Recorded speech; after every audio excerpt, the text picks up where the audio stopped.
A day in my life as kapapang OFW sa Abu Dhabi. Dumayo nga tayo sa Dubai para mag-acting workshop with Direct Brill and other influencer. Kaya tara, samahan niyo ako. Nandito na tayo sa Crescent Circle Training Institute. Na rin yung mga ibang influencer. Ayan, si Joanne. Hello! Tsaka si Direct, tsaka si Elton. Hi. Nagkakapi na sila. Bilisan mo! Bugatti nga eh! Ano to? Suzuki? Guys. Arte, no?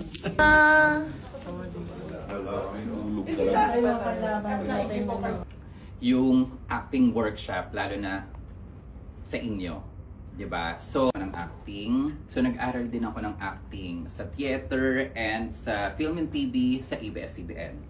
Okay, so nag-direct din ako. Nagtatransform kayo at nag-pepper.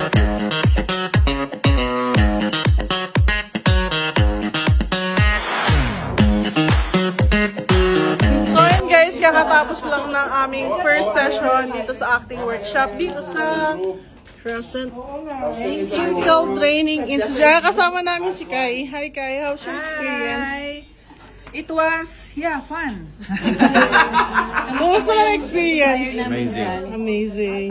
Alan, kumusta experience mo? Parang kala ko nag-workout ako. Kumusta experience mo? Nakakapagod, nakakakaba, nag-enjoy ako. Kumusta po yung experience? Sobrang galing ni Direct Brill. Ang dami kong natutunan, especially yung interaction and connection. At yung no.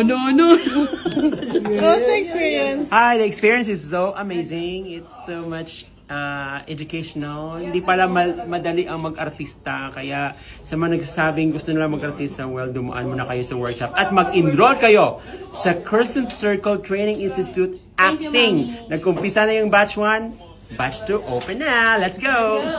Ayan, masaya. Sobrang exciting. Ang dami ko natutunan. And kung gusto mo mag-artista, hindi basta-basta yon. Kailangan mo nang mag-enroll dito sa Crescent Circle Training Institute! Hi! Hello!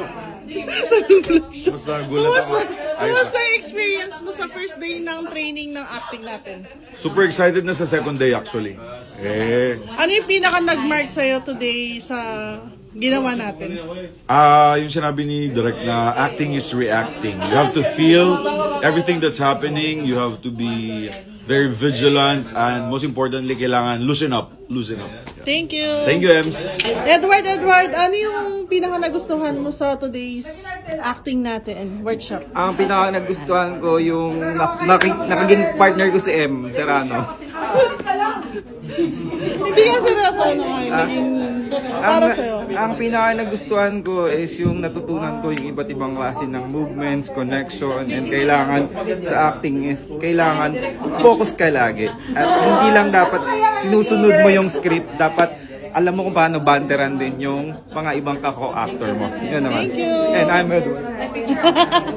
Ay, di na. Direct Brill, hello po. Kumusta po yung experience nyo sa pagtuturo ngayong first day ng acting sa mga bagong estudyante mo? Masaya kasi gustong-gusto ko talaga nagtuturo ng acting. So, ito na, alam mo, ito yung gustong-gusto kong ginagawa. Lalo na sa mga baguhan, no? Kasi talaga nakikinig sila. At gusto ko talaga nag-share ng knowledge, alam mo yun. Tapos nagkikwento ng experience natin talaga. So, yun. So, sana marami talaga natutunan yung mga estudyante natin.